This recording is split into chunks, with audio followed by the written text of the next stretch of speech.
Hey, Reef enthusiasts, and welcome back to another Nori live stream series. I'm Gavin Jones, Nori's Treasurer Secretary.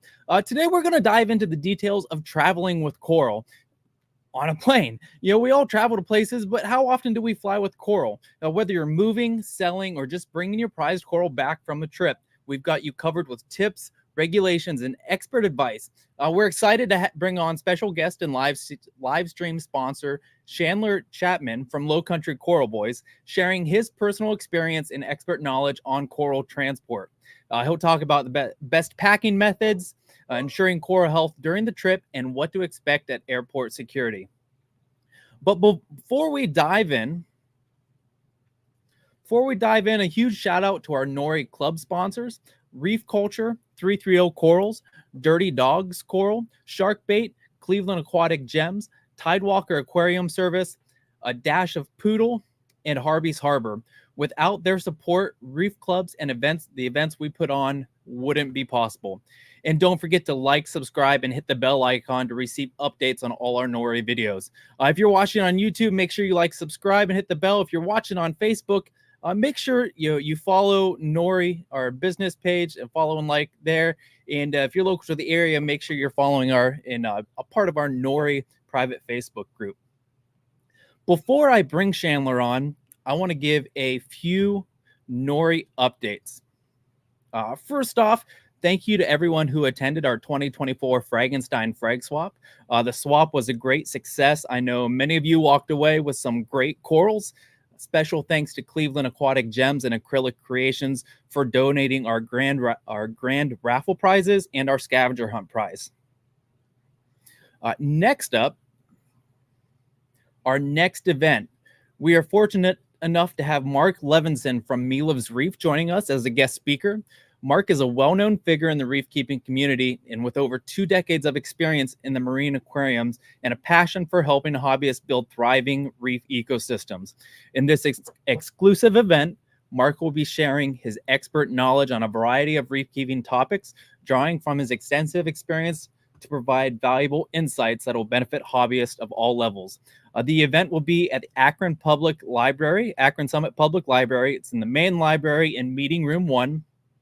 This event is free and open to all hobbyists, so you don't have to be an official member or paid member of Nori to attend. Anyone can show up. If you want to help decide what Mark's going to be talking about, check out our Nori Facebook group. There's a poll up there. Some options are Sump 101, RODI systems. See, what else did he have? Pests in the reef aquarium, reef photography.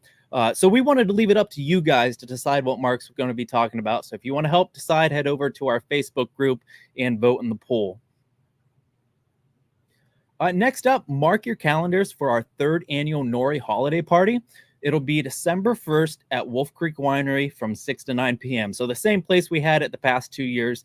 And like last year, we will be having our White Elephant gift exchange. Our holiday party is open to all paid Nori members and their families. If you're not an official member, head on over to www.nori.fish/membership to get your Nori memberships. The nice thing is any membership purchased now to the end of the year will be good for the rest of 24 and into 2025. So go ahead and get your membership. Show up to our holiday party December 1st. It's always a great time. Food, drinks, gifts, raffle. Great way to cap off the year. And then lastly, on behalf of Nori and the board of directors, I would like to extend our heartfelt condolences to the family of Cameron Daly. Cameron was an active and beloved member of the Nori community. Over the past year, I really can't recall a meeting where him and his fiancee Stacy weren't present. His passion for reefing was evident at Frankenstein, where he proudly showcased his reefing skills and set up his first frag swap booth. Please keep Stacy along with Cameron's family and loved ones in your thoughts and prayers during this difficult time. We will be posting in the Nori group about memorial services for Cameron here shortly if you would like to attend those. But in moments like these, we are reminded of the importance of coming together, not just to share knowledge, but to build connections and community. I know Cameron would want us to continue sharing, learning, and building the community he cared so much about. So with that in mind, I'd like to welcome our guest and stream sponsor, Chandler Chapman. Chandler is a former researcher and current entrepreneur, a University of South Carolina Beaufort alumni. Chandler earned a degree in coastal ecology and conservation. He then followed with grant work developing cost-effective autonomous open ocean data loggers, which monitored and recorded water quality to compete with big corporations who made research unaffordable. At just 25, he's already making waves with Low Country Coral Boys, a company he founded 3 years ago to promote the affordability and sustainability in the reefing industry. So welcome, Chandler. Thank you for sponsoring this live stream. We're happy to have you on. Talk about Low Country and talk about how you travel all over to do these frag swaps with your company. Yeah, Gavin, thank you for having me. Deepest heartfelt, condolences for Cameron and his family. It always stings when you lose a friend and a reefer. This hobby is definitely more than a hobby. It's a huge community, and I have made some of my best lifelong friends in the hobby. So with that being said, yeah, so I started Low Country Coral Boys 3 years ago. I got my start in a unique way. I was in high school, and I'm from a small town, so I'd go to my local fish store, which was Palmetto Reef at the time, and I'd go. I was working my job, making $7.25 an hour, and so of course when that paycheck hit, I didn't care about anything but going and buying new corals. So I'd go over there. I'd see what he had. I'd look at my bank account, and at first there was no rhyme or reason to what I was buying, and it was just you see something you like, which is pretty much everything, and then you just buy it. But he kind of put me onto the zoanthids. And then so I got my first zoanthid when I was probably about 15, 16.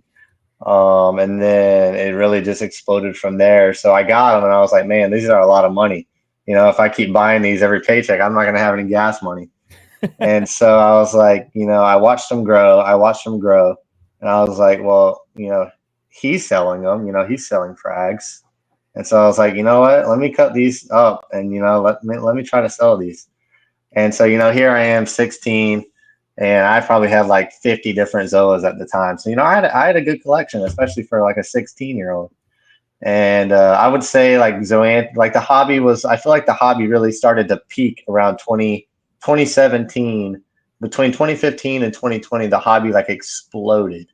With like super high end sought after corals. That is, everything started getting names, and there was names before that, but so the name craze was insane. So I eventually started learning to go after the zoas that was like the hot ticket. Like bounce mushrooms. OG bounces are a super hot ticket right now. Oh, it changes all the time. Oh, it does. Yeah, it changes almost every week depending on what Facebook page you're on. So I started getting the super sought after ones, and then I grew those. And then once I, expunged the local market, I started traveling to like the nearby cities and selling those. And, I'd come home with like $2,000. I think $2,000 was like my best haul when I was like 16. And I was like, man, this is something, And so, I did that throughout the rest of high school. I did it through college. Funny enough, it helped me survive in college. I sold out of my dorm room. My roommates thought I was selling drugs, but no, I was just bringing strangers in selling corals. See, I had a freshwater tank in college. I hadn't ventured that far yet. I wish I would have got into it that early.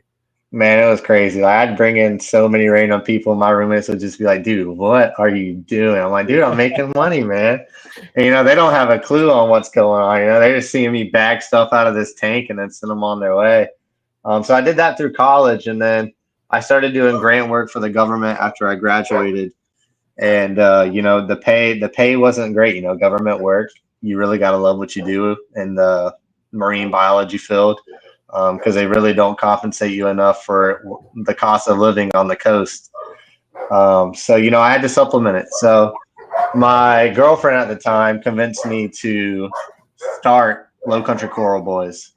And so I did that. And then it just really has grown since then. Since 2021, I officially launched it, and it has been probably the biggest blessing in my life, I'd say. Awesome. I know. Did you come to Frankenstein last year too? I did not know. This was my first year going. Okay, I've seen the name around, and then what prompted me to like do this live stream really thing is that I saw you guys walk into Frankenstein with your suitcases, That's right.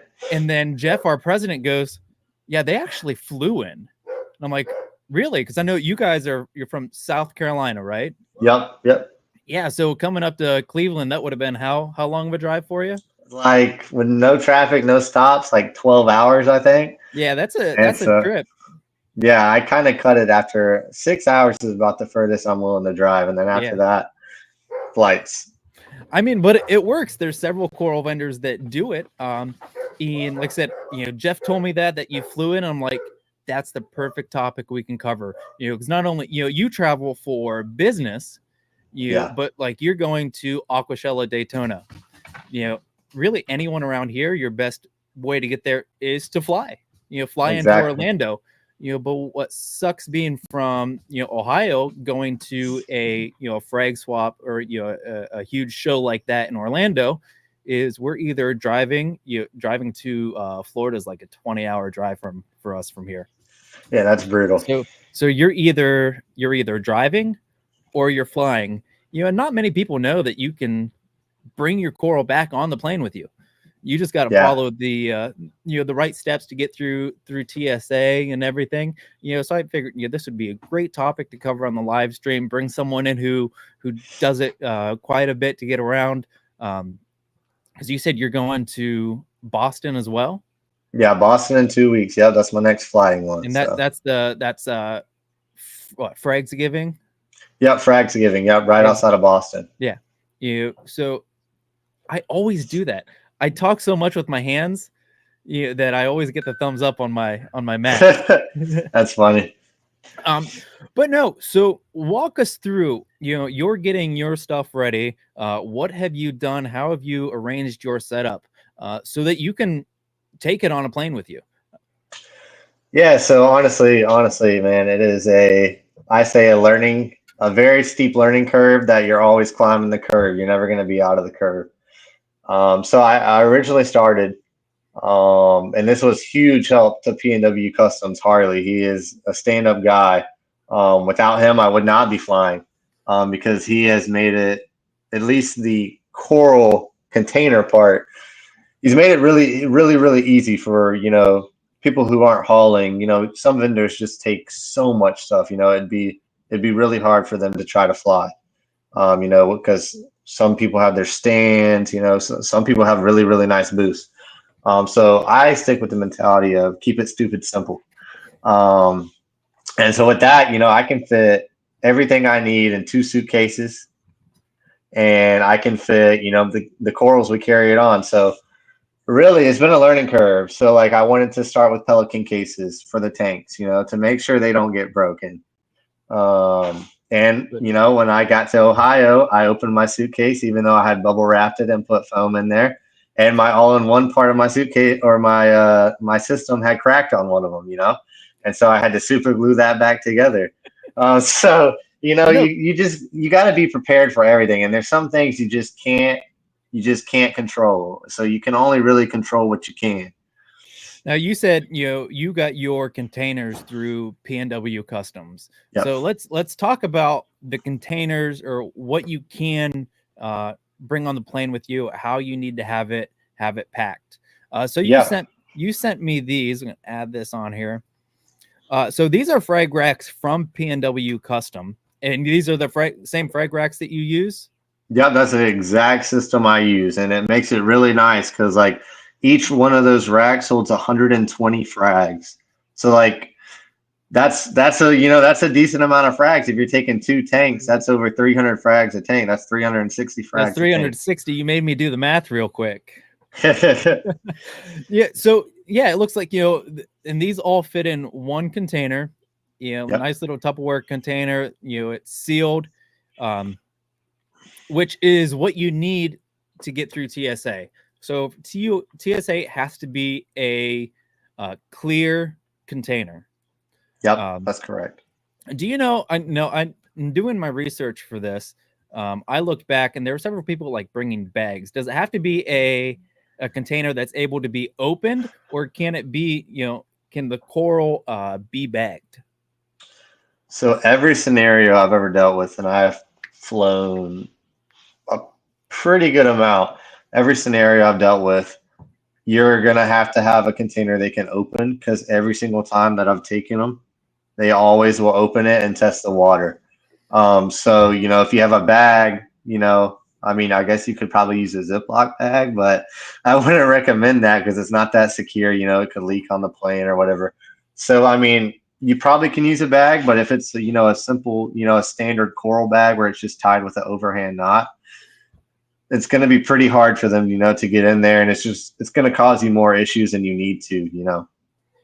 Now, what's everything I've read is that every like the requirements don't change, but every TSA agent is different. So probably I know Reef Builders, Remy has posted an article and a couple of videos about flying. Yeah. And his first one, he flew out of Orlando to the Reef Builder studio. And of course, Orlando with SeaWorld, Top Shelf, Worldwide, all those big stores down there, they see quite a bit of coral coming through the TSA checkpoint. Yeah. But I would imagine, so say, if we're trying to fly out of Cleveland, going somewhere, that how often is one of those TSA agents, had that scenario? So I would always suggest you can always call ahead and see what their requirements are. Yeah. And make them aware that they see hundreds of people, so they're not going to be like, okay, let's wait for Gavin's coming today. But you can at least make yourself aware and kind of give them a heads up. Hey, I'm coming through and I have this. I will drop in the chat. Well, I actually have it here, so let's pull this up. We'll go this one. So this is directly from the TSA website, and I will drop that link in the chat as well. But this would be a great thing to have ready on your phone. There are links going in the chat. These are things that are allowed per TSA to bring on the plane. Now, live coral, as you see, it said you can be in carry-on bags, but you can't be in your check bag. And of course, always the final decision rests with the TSA officer. So make sure you're prepared with that. And I think, well, one of the videos I watched, I know they talked to TSA agent, and that person wasn't really aware, so they got a supervisor who was, and that's how they got through. Yeah. But what has been your experience? So you've got everything bagged up. And see, what do I have here? Yeah, the next one is just your cooler that you use to transport it. Yeah. So like that's crucial because I mean, you got so many temperature swings between you and your destination. You could be in a layover in a hot airport, or you could be in a layover in a super cold airport. Your plane could be super hot, super cold. So that really the cooler one, it does a couple things. It keeps them insulated, keeps the water temperature more stable. And then two, you're going to want to put that thing around your neck because that thing is not light. I mean, you're hauling about 2.5 gallons of water across your neck, fully loaded with corals. So you're looking at almost over 20 pounds probably. Oh, it's probably like 40 pounds. Yeah, it's easily because my wife, she'll go with me on some of these shows, and she can't do it. It's brutal. If you gotta make a connection from, the worst connection airport is Chicago. I mean, they don't have any power walks, anything. And normally our thing is we always have to go from all the way on Terminal F all the way to Terminal A. So that's a long walk, man. That's a solid mile walk. And you're carrying about 40 pounds around your neck and then pulling a suitcase, your personal luggage. So it can be rough. It's not for the faint of heart, but I don't think the average person's going to be taking 360 frags with them. Right. So, talking a little more about containers, and Kohler, sticking with that before we get to actually when you get to TSA. But that's your container is kind of like to the extreme. That setup, like I said, you can take 360 frags. But if you're just that hobbyist going to a show, there are smaller versions available. I know. I pulled them up, and I forgot to add P&W them. has some too. PNW has some smaller ones. Yep. Saltwateraquarium.com has one with a nice you get your metal like koozies for your cups. That it's plastic and it slips down there, and that's the insulator. Nice. I think there's a few of them where they've got little racks inside, and you can put the coral in. So there is stuff available for the hobbyist. Where you're not buying, a rack that fits 120, maybe you're only looking for 10, so it fits, smaller, cooler. So that's what you're going to want to bring. And of course, a cooler. So you've got everything packed up. You get to TSA, get to the TSA checkpoint there to go through. What's been your experience with that? It's been a roller coaster for sure. The first time I did it, the first time is always the scariest because you're like, man, I've never done this before. I don't know what's going to happen. I'm going to miss my flight. I mean, there's so many things that's going through your head. And obviously, on my end, I have a lot more to lose than a hobbyist, But I mean, the first time, I've never once gone through TSA and they knew exactly what the protocol was.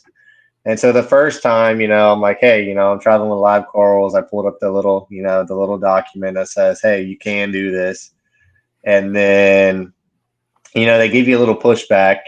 They see the water and they're immediately like, no, because they're trained to refuse any water, any liquid. And so like the first immediate response is, no, you can't do that. And so like the first time, I wasn't smart enough to ask for a supervisor, but luckily one just came over because they saw the big commotion. And then the supervisor, they were up to speed with it. I showed them the thing and they knew what test to run. And then on the flip side, you have to tell them it can't go through X-ray. You don't want to put the corals under radiation if they don't have to. I mean, that's just common sense. And so that's the biggest pushback I've gotten. Even like now is, you're refusing X-ray on something they have no clue about, which is thank God it's going to raise a red flag with TSA, which, they should be doing their job. Right. They should be checking those things. But in turn, now you're going to get, a full body pat down. They've gone through my entire luggages before. They've questioned, anybody traveling with me. They swab my hands almost every single time. They're just trying to cover their bases, make sure I'm not transporting a bomb, anything like that. So really the first time was awful. And it really just depends on the airport, man. Like Cleveland was a horrible experience. Like we missed our flight. It wasn't really TSA's fault per se. It's just, for some reason, they had like 5 workers, and the line was like a 50-minute wait. And then when we got to the front, like you can already assume what that was like. Yeah. It was nobody wanted to listen or understand. But most of the time, it's pretty simple.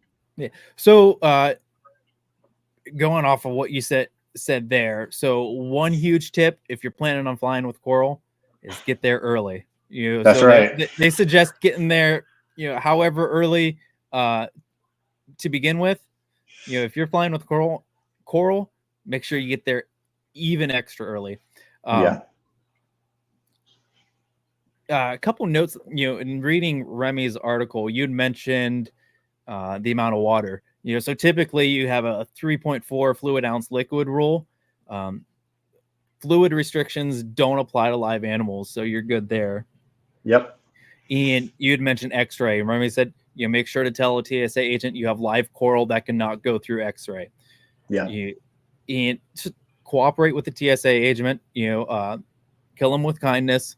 even though you're already stressed enough that you're doing this. This is your first time. You've never done it. You're already Yeah. stressed enough. Cooperate, be polite. Kindly explain to them. Show them that page from the TSA website. Yeah, and you'll get through it. Every video I've seen, every article I've read about people flying, I haven't seen anyone that has been rejected. It's just like you said, in Cleveland is not very often that someone's flying out with coral. But No. when you're flying out of Orlando, it happens all the time. If you're flying out of DFW, maybe there was a little more going in and out there. If you're flying out of LAX, they'll probably know a little bit more about it there. Just because coral's moving. Those are big hot spots for coral. For sure. So that's one of the big things is getting through TSA. Yeah. You said Cleveland was bad. Where else have you flown? Where all have you gone? Man, I have been to a lot of airports. So LAX, Miami International, Chicago, Flint, Charlotte. Man, I've been a lot of places this year. So yeah, I've pretty much been to almost I would say every major airport. And even the major ones, they still don't really know because, I mean, yeah, like you say, like they see coral more often there, but really all that coral is being moved through TSA and customs, which is going to be cargo under the plane. And so those agents that are dealing with regular consumers on a day to day, they really never see them. So like LAX, they gave us pushback. Normally every place gives you pushback, and like I've just started now to where I approach them. And, I try to make it a good time for them. It's an experience for them. They've probably never seen something like this. They're all super curious. Once they open the container, like all of them just come over and start looking at them. And so we're reef keepers. We love talking about what we do. So it's another chance, to educate someone outside of the hobby about, hey, this is what we're doing. And especially as a vendor, and saying, hey, this is kind of how this works. I grow these out, cut them, put them on these little plugs you see in here, and they keep growing. And then I go and sell them, and that saves us from having to continually bring, wild pieces in, when we can grow them ourselves and, either fragging, or if you're into coral spawning or anything that, we don't have to go out to the wild and bring so much stuff in from there. Yeah. I want to, one question that has popped up here, it's about our live shows. So Kevin, I see you're watching on Facebook. There may be one or two that are saved on the Nori Facebook page. But if you go to our YouTube channel, youtube.com/@Nori.Reef, Nori_Reef on YouTube. All of our live streams are there, as well as our Nori Tank of the Month winners. So we have quite a few videos on our Nori YouTube channel, and that's where everything lives. But thanks for Kevin joining us, Kevin. It was good to have you. If you do have any questions, if you have any experiences flying with coral, if you have a show you're looking forward to go to that that this kind of opened your eyes, is like, hey, I can bring this stuff home, leave them in the comments. I know it's very important to know this with the way the community is moving with our shows. We need to get people out to them. Like we lost, MACNA got canceled, which was a big educational show. And then following that, MASNA just, closed down. So we lost one of our big educational shows. So we really, as hobbyists, we need to support the groups, organizations that are putting on, these shows, bringing in these speakers, so that this sort of thing can continue. And by knowing that, if I can go to Orlando, I can fly down, and I'm not just flying down to look at tanks with coral, and not bringing anything back, that I can actually purchase things, and then fly back to Ohio with them.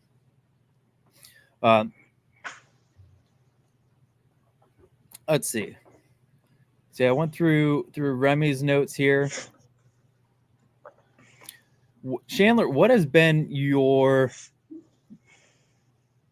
well, let's say your worst experience flying with your big bucket of coral there? So probably my worst was probably the shortest flight I've ever taken.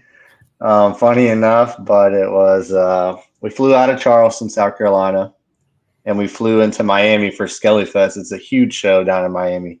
Bianca, she is great. She puts on an amazing show. So we flew into Miami. Yeah, go ahead. She does YouTube as well, doesn't she? She does, yeah. Dream State Living, yeah. She was one of the ones I watched about flying. She went from I don't know what Miami. I think it might have been Orlando. I forget where. Yeah, Orlando to Miami, and did her video on that. Yeah, so that was probably our worst experience. We were a 2-hour delay in Charleston, and then it was just me and my wife, and we had 2 coolers. So she was in charge of one, and I was in charge of the other. And she has a little roll-on suitcase, right, that you can put the cooler on and then roll it. I just manhandle it and carry it on through. But her suitcase wheel broke, and we had to fly in on a smaller plane because the big plane broke down. And so we got stuck at an old terminal that was like at the very far back of the airport, and our rental car was on the complete opposite side of the airport. And we got lost in the airport. It was like midnight, and dude, we were just carrying those coolers around our necks. Like, it was bad. I mean, we've never had a terrible experience with TSA. TSA is always understanding. They're always going to question you, but as far as TSA goes, it really just takes more time, and it takes, you having the confidence to, I would say if you're an introvert, the conflict you're going to have when you first approach a TSA agent, if you're introverted, might be a little hard for you. But you got to get those corals on the plane, so you're going to have to speak up.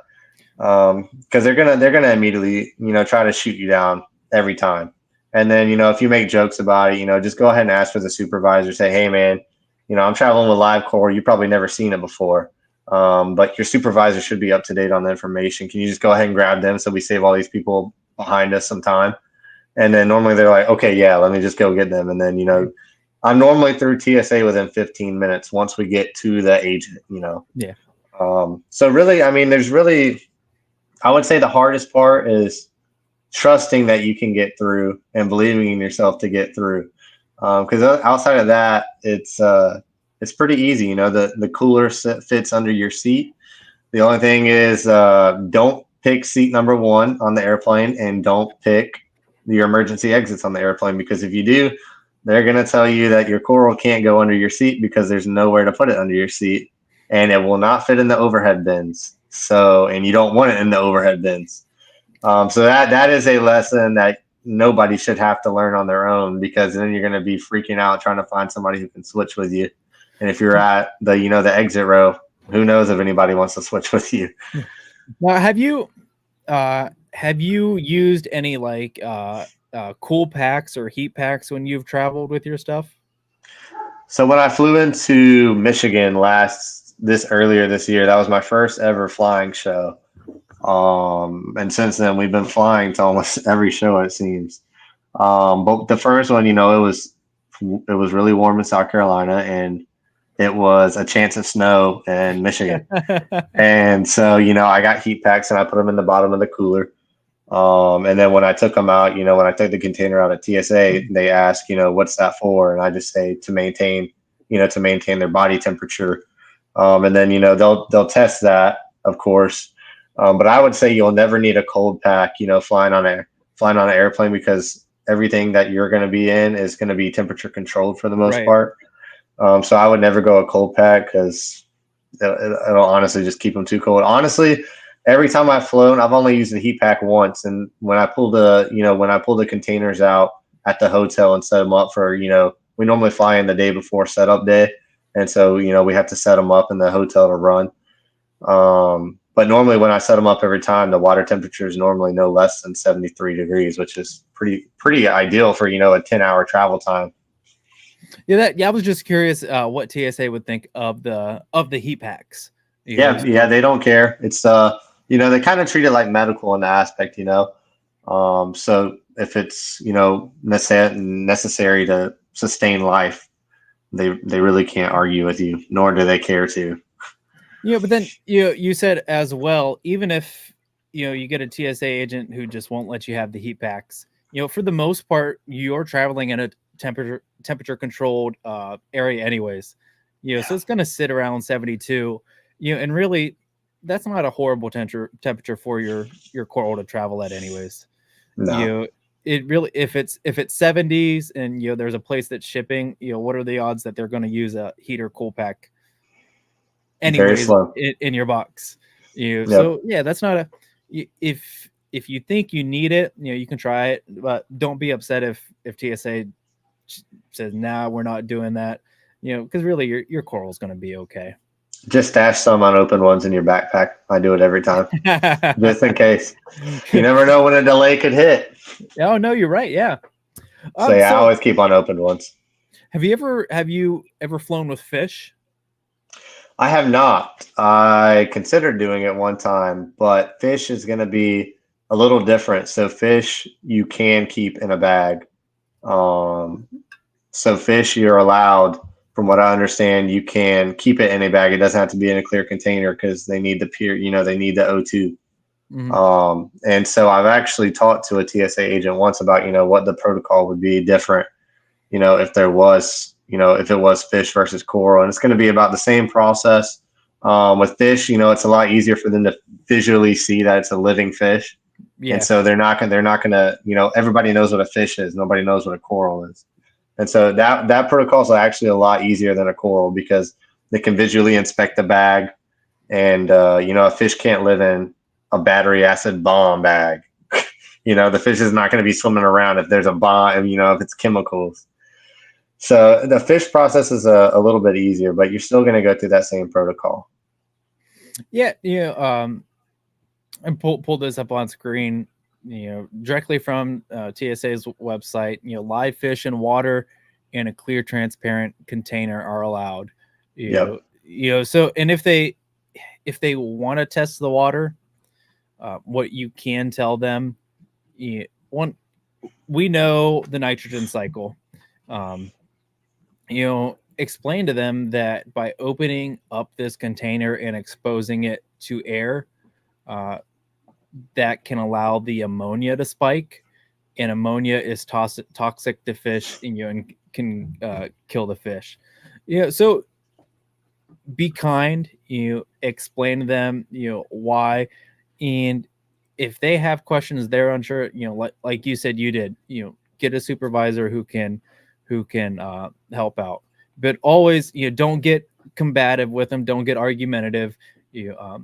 Cooperate, kill them with kindness, and it's going to be a better trip for you, and less likely to get your items rejected from going through.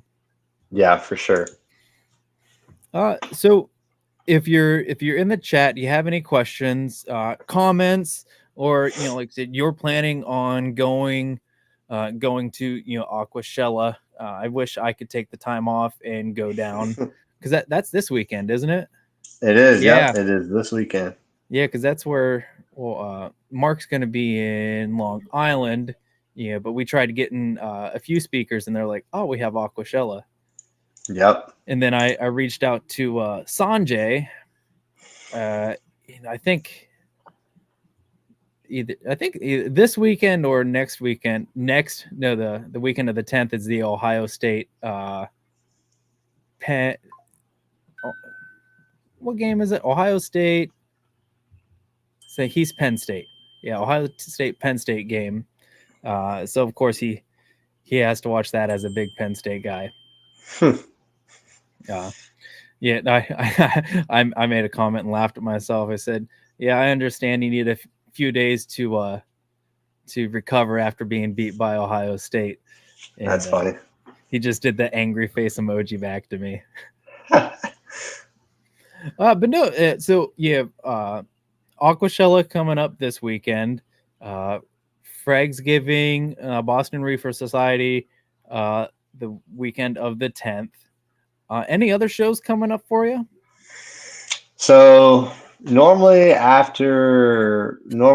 the closer to Thanksgiving, the slower the show season gets, and the less I want to travel, because I'm a big family guy. So I travel enough. So normally I wrap up my show season probably mid November, like Boston. Boston I didn't plan on doing, but I just picked it up last week. But normally I try to stop at the beginning of November and then pick it back up. The end of January. No shows really happen in December, Christmas, and January is kind of like that weird where some are starting to pop up, and then they really start getting kicked off around mid-February into March. The first Reef Palooza is in March in Dallas. So like that'll probably be our first major show this year or this coming year. So really Boston's probably going to be our last show. We probably do 15 to 25 shows a year. If not more. That's just a guesstimate. So, if I can slow down around the holidays, I'm definitely going to slow down a little bit. Yeah, so I know our local shows kind of go the same. We kind of kick off in September. See, September we had Dayton, we had Frankenstein. Then November we have Cora, which is in Columbus. Then nothing that I know of in December. There's a Reeferama show, I believe Reeferama in Michigan. I think around the November time too. But then again, nothing really in December, and we kick off again in January. Cincy Reef has one. February is the Lear Frag Swap in Cleveland here. Local show in Pittsburgh. So there's places for you, around here as a hobbyist to go. But pay attention to your big shows. Your Aquashellas, your Reefapaloozas, Reef Stock.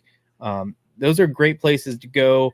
Not only you're going to get some bigger, more well-known vendors, but there's going to be some of Aquashella has speakers, Reef Stock has speakers, and this is your chance to learn firsthand from really well-known people in the hobby, and ask them questions, which is great. I'm excited about having Mark coming and talking to us, because he's a great person in the hobby, lots of knowledge, and great opportunity for our Nori members and local hobbyists to get to talk to someone like that.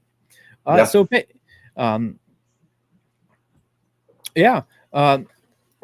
go. I don't see any questions, comments coming up. Guys, if you got questions, drop them in there. Even your comments, we'll roll with it.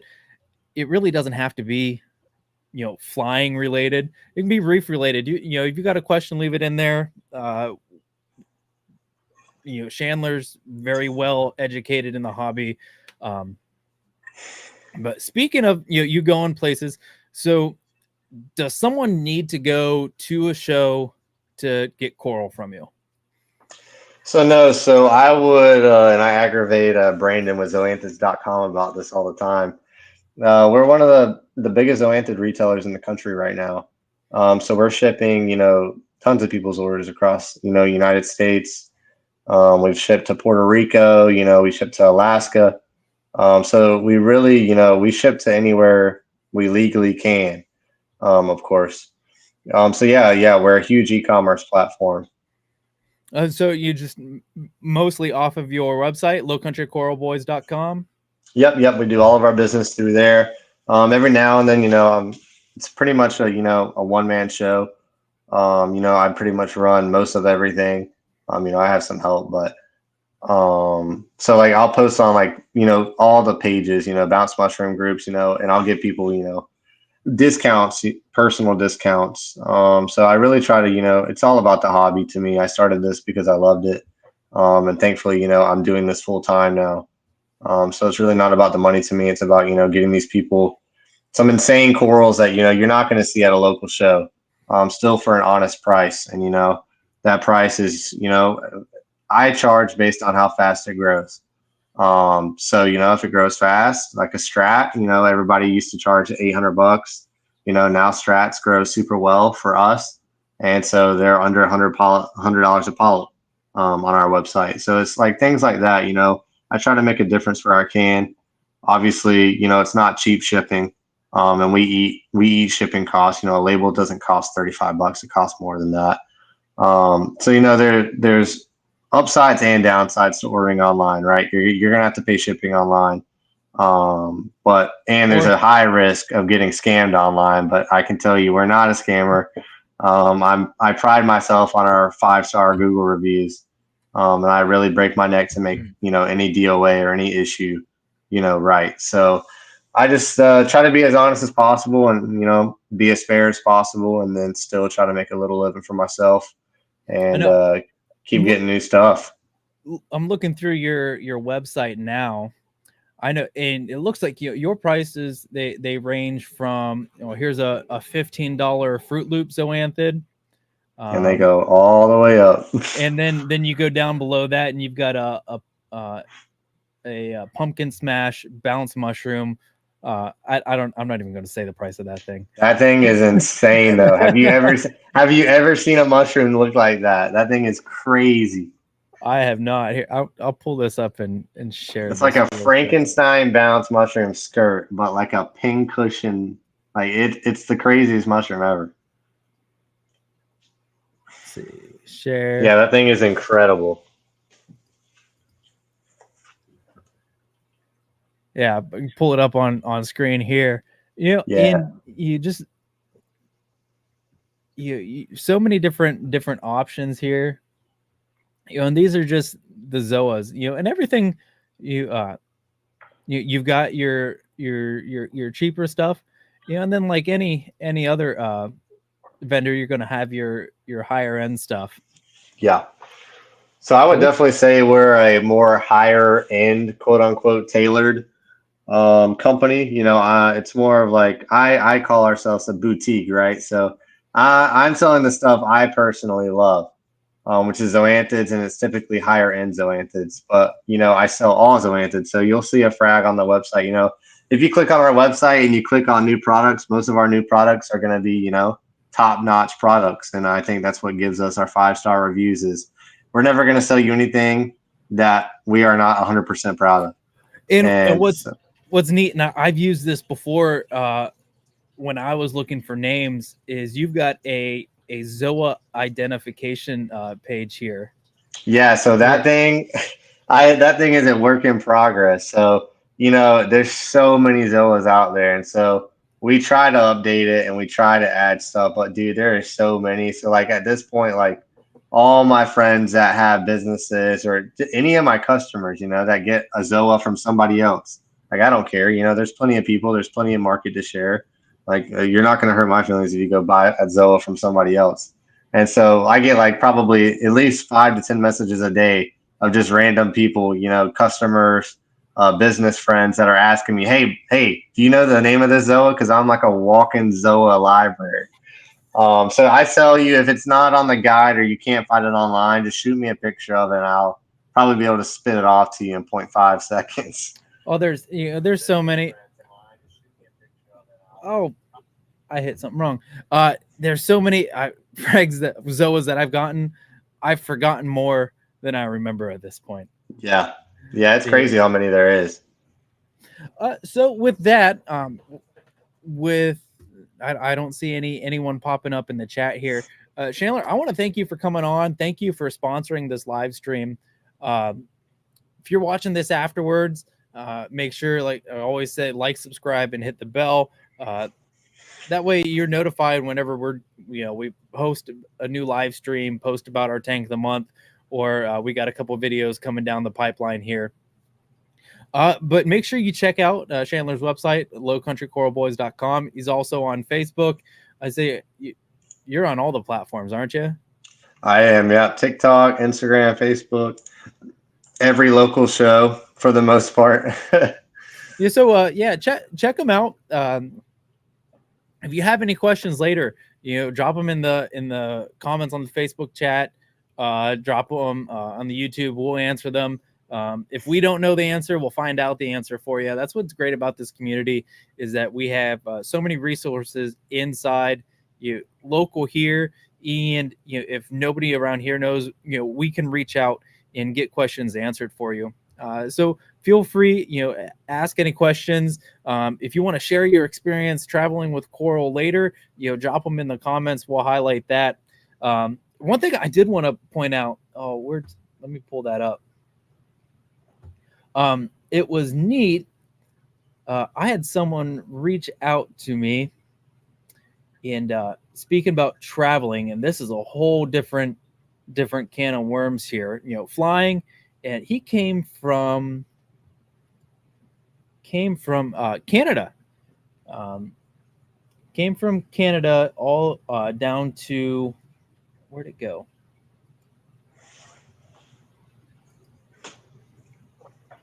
Oh, I'm not going to be able to find his name. Yeah, but he came down from Canada specifically to Frankenstein to pick up some coral to bring back. He's a vendor in Canada, and he's got friends who own shops. But it was neat saying pretty much anything like softies or anything without skeleton and rock. It's easy to get through customs. But that's a whole nother rabbit hole we can go down, how to transport corals from the United States into Canada, or from Canada into the United States. I know Inappropriate Reefer did a video about doing that with a Japanese weeping willow. So that's, like I said, that's a whole nother rabbit hole we can go down. Bo, thanks for joining us. We're about to wrap up. But you can always, go back and rewatch it. It'll be on Facebook. It'll be on YouTube. But yeah, Chandler, anything you want to add before we close things out? No, Gavin, I just appreciate you giving me the opportunity to hop on here and talk about how we fly across the country doing these shows. And thank you for coming on. Thank you for sponsoring this live stream. With that, everyone have a great night. And happy reefing. Have a good one. Thank you, Chandler. Yes, sir.